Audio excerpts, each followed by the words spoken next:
एक खास शख्सियत के साथ मुलाकात। देखिए जयदेव पटेल के साथ नंबर 1 इंडिया न्यूज पर रोजाना रात 9 बजे। नमस्कार व्यूअर्स, मैं जयदेव पटेल और आप देख रहे हैं नंबर 1 इंडिया न्यूज। आपका एक बार फिर स्वागत है एक खास शख्सियत के साथ मुलाकात प्रोग्राम में। आज हम बात करेंगे इंडिया गठबंधन की। आज दिल्ली में एक बैठक आयोजित हुई जिसमें सर्वसहमति से 5 मांगों को स्वीकृति दी गई। इसके अंदर शिक्षा मंत्री धर्मेंद्र प्रधान का इस्तीफा के साथ साथ में किसानों और युवाओं से जुड़े मुद्दे, संविधान की रक्षा, मतदान सूची में इश्यूज है उसको क्लियर करना। आखिर ये जो 5 मांगों पर जो सहमति बनी है, आखिर इसके क्या मायने। और इसी के साथ साथ में इंडिया गठबंधन से कहीं न कहीं आम आदमी पार्टी और डीएमके का जो अलग होना है, और इसी के साथ साथ में हेमंत सोरेन स्वयं का वहां नहीं जाना, इससे क्या गठबंधन और कमजोर होगा या इसका क्या कुछ प्रभाव होगा। इन्हीं तामों पर बात करें हमारे साथ खास हमारे राजनीतिक विश्लेषक संजय उनियाल। संजय उनियाल जी, आपका बहुत बहुत स्वागत है आज हमारे प्रोग्राम में।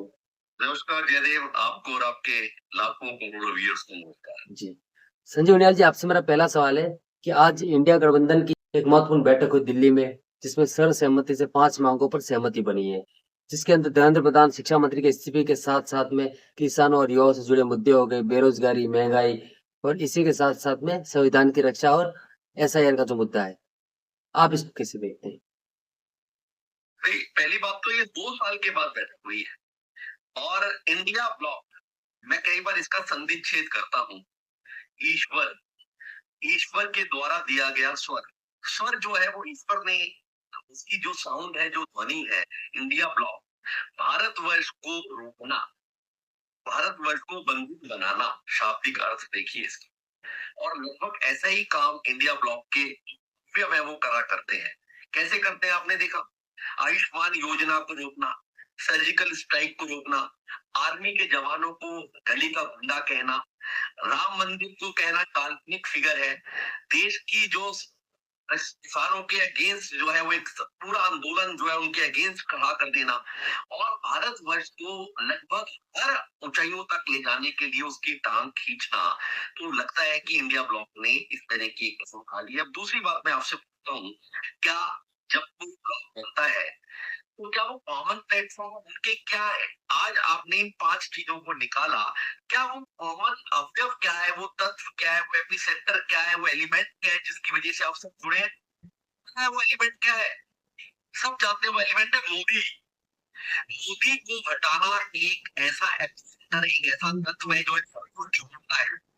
तो जब भी कोई संगठन, जब भी कोई ऑर्गेनाइजेशन, जब भी कोई ब्लॉक एक साथ कार्य के लिए होता है, उसको पॉजिटिव दिशा में नहीं कि मैं देश आगे बढ़ के लेके मैं किसानों के मुद्दे को उठाऊंगा, मैं इंजीनियरिंग के थ्रू जो है वो नए रोजगारों के लिए कोई स्ट्रगल करूंगा, मैं मीडिया के उत्थान के लिए जाऊंगा, अधिवक्ता के उत्थान के लिए जाऊंगा। ये पॉजिटिव बात है। पर मैं फलाह को रोकूंगा सत्ता में आने से, मैं फलाह को कॉन्स्टिट्यूशनली चुनने से रोकूंगा, मैं किसी भी तरह की कॉन्स्टिट्यूशनल बॉडीज के, स्टेचुटरी बॉडीज के अगेंस्ट अटैक करूंगा। इस सबको लेके जब कोई एक ग्रुप इकट्ठा होता है वो नेगेटिविटी की तरफ जाता है। वो नेगेटिविटी अपने आप में धरातल पर भी नजर आती है। उनका प्रतिकार, सहज स्वीकार ना करना, आम जनता जो कॉमन मुद्दे और उनके मुद्दों के रूप में परिवर्तित करती है उसको, उसका परिदर्शन हमने लगभग पिछले 7-8 इलेक्शंस में जब से ये बना है, आप देखिए कोई भी इलेक्शन ये जीत नहीं पाए हैं। और आज तो डीएमके की स्थिति हो गई, आम आदमी पार्टी की स्थिति हो गई, सिर्फ सोरेन की स्थिति हो गई कि वो इनके साथ जुड़ने को तैयार नहीं। ममता जी को जब ऐसा खारा घात लगा तो वो आज इनके साथ जाके बैठे हैं। नहीं तो आप पोस्टर भी जो लोगों ने लाए, जिसने भी लगाए, वो पोस्टर बिल्कुल गलत नहीं है, ठीक है। वो पोस्टर उन्होंने लिखा हुआ है क्योंकि आम आदमी पार्टी जो है वो कहा करती थी कि भाई कांग्रेस पे विश्वास करना खतरे से खाली नहीं है, इनको वोट घर में कभी मत देना। और आपको पता है डीएमके के जो है वो करुणानिधि के जो पोते हैं वो क्या बोले रहे थे? वो भी यही बोले थे कि कांग्रेस हमारी पीठ पर चढ़कर 10 सालों से राज करती रही। तो इस तरह की एक दूसरे के प्रति, और इलेक्शन का अलाइनमेंट देखिए, आप देखें कि डीएमके के साथ लगातार इलेक्शन लड़ने के बाद जैसे टीवी के विजय की पार्टी आती है, आपके कुछ एमएलए टिकट पूरी के पूरी उस बंधन को छोड़ के एक साथ सरकार में सम्मिलित हो जाते हैं। साबोटेज किसको कहते हैं? पीठ को पूरा धोखा किसको कहते हैं? तो ये कांग्रेस का ये ट्रैक रिकॉर्ड रहा है। केरला में देखिए, आप केरला में आप प्रतिद्वंदी है केरला में कम्युनिस्ट पार्टी के, और वो पूरे भारतवर्ष में आप उनके साथ खड़े रहते हैं, एक टेबल पर आके उनके साथ जो है बैठते हैं, बात करते हैं, क्योंकि मोदी आपके सामने नजर होता है। तो जब आप कंफ्यूज करते हैं ना वोटर को, तो वोटर बहुत इंटेलिजेंट है। आपके चैनल्स के माध्यम से, छोटे सोशल मीडिया के चैनल से वो जो आप देख रहे हैं, वो समझ पाता है कि ये वास्तव में हमें धोखा देने के लिए ऐसा कर रहे हैं। तो आप यू कैन नॉट सेल इनकी। जी। संजय उनियाल जी, लेकिन जिस तरीके से आज दिल्ली में आज इंडिया गठबंधन की जो महत्वपूर्ण बैठक हुई, उसमें कहीं न कहीं आम आदमी पार्टी, डीएमके और हेमंत सोरेन खुद को अलग कर देना, इसका क्या कुछ इम्पैक्ट पड़ेगा इंडिया गठबंधन में, ऐसा आपको लगता है? वही अब ये मुझे लगता है कि अंतिम दौर है ये परिवारवाद की पार्टियों का। आप देख लीजिए, डीएमके का ऑलमोस्ट टुकड़ा साफ हुआ।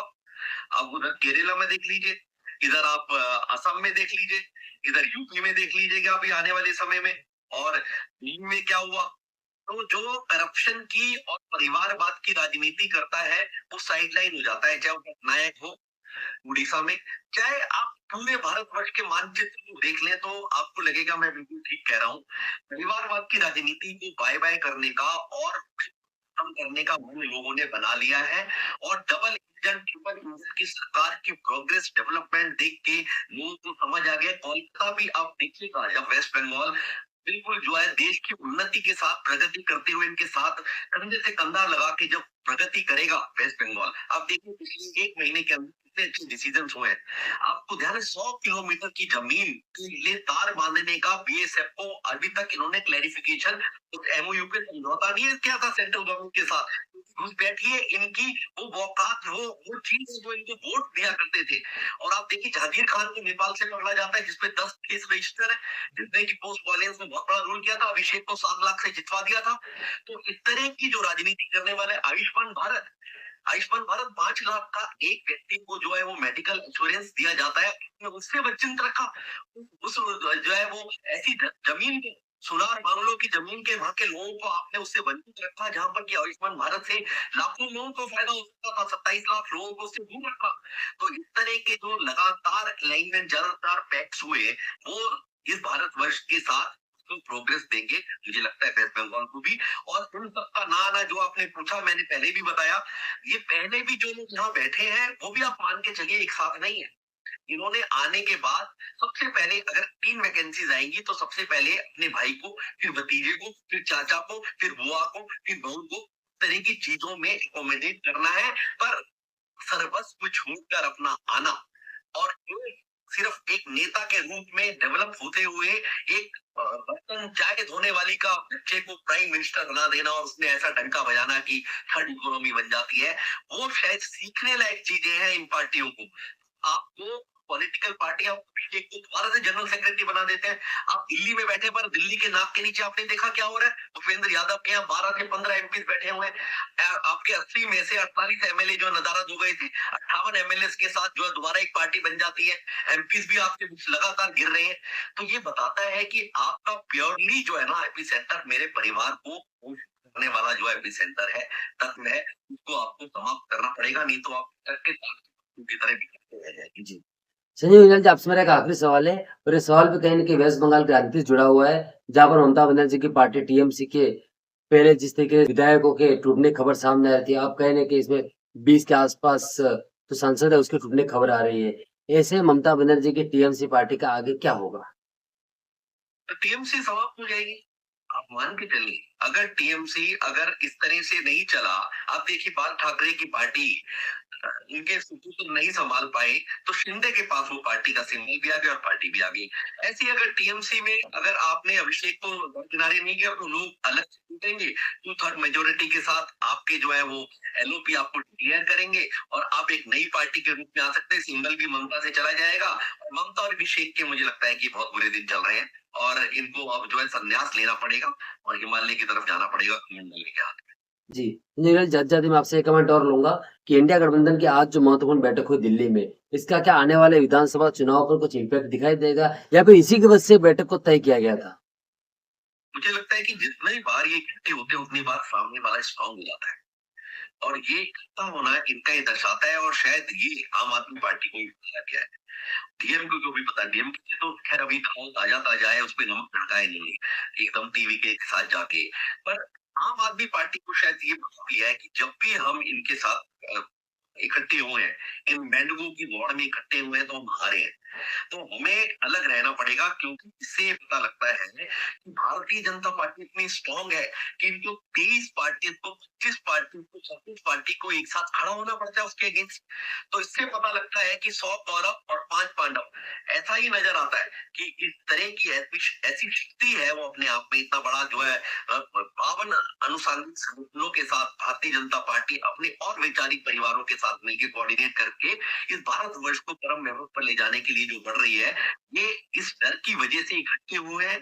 करप्शन के केसेस इनके अगेंस्ट मिलने शुरू हो गए हैं। इन व्यक्तियों का एक एक व्यक्ति के अगेंस्ट खासा जो है आपको स्विस बैंक में पैसा मिलेगा, और इन सब की खोज और खबर ईडी के माध्यम से, सीबीआई के माध्यम से, एनआई के माध्यम से, आईबी के माध्यम से शुरू हो चुकी है। इसलिए जहांगीर बाबू भी जो भाग गए थे